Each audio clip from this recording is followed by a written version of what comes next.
A step closer to you. Chapter 1. Divorce is not an option.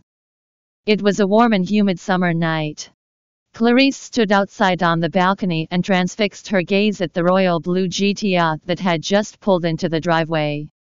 Even though the inside of the car was not lit, Clarice could clearly discern the slender and porcelain fair hands wrapped around the man's neck.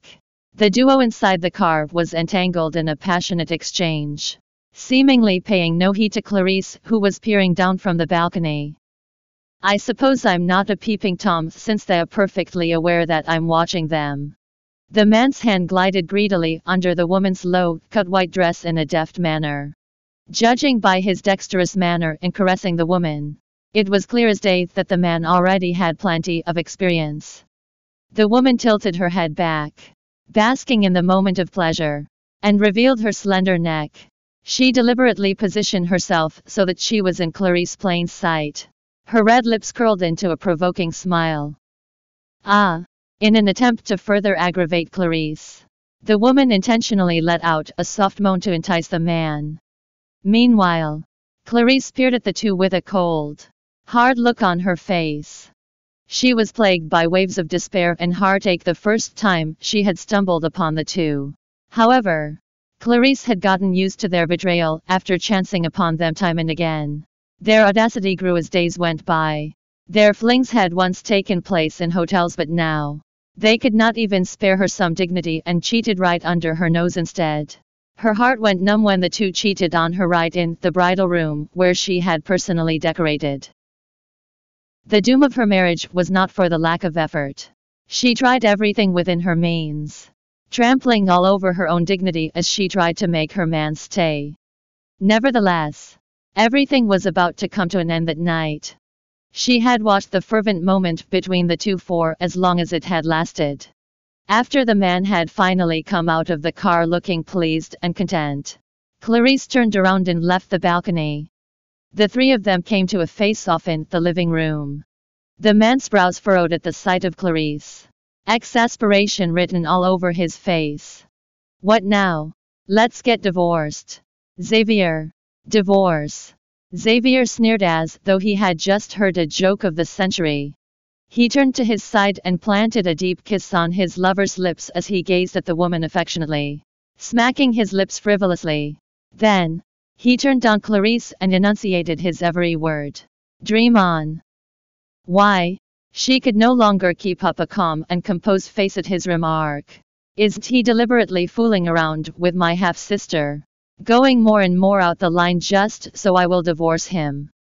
Clarice used to be reluctant to give up on her childhood sweetheart, Xavier Zimmerman, thinking that he had been beguiled by her half-sister, Christy Green. However, she had not expected that when she finally thought things through and mustered enough courage to mention divorce, she would be smacked with a blatant rejection. Why? You have the cheek to ask me why? Xavier threw her a look of contempt as he grimaced in disgust. Clarice. Tit for tat. You should have prepared yourself to suffer my vengeance when you decided to betray me in the first place. I will not divorce you. Nor will I lay a single finger on you.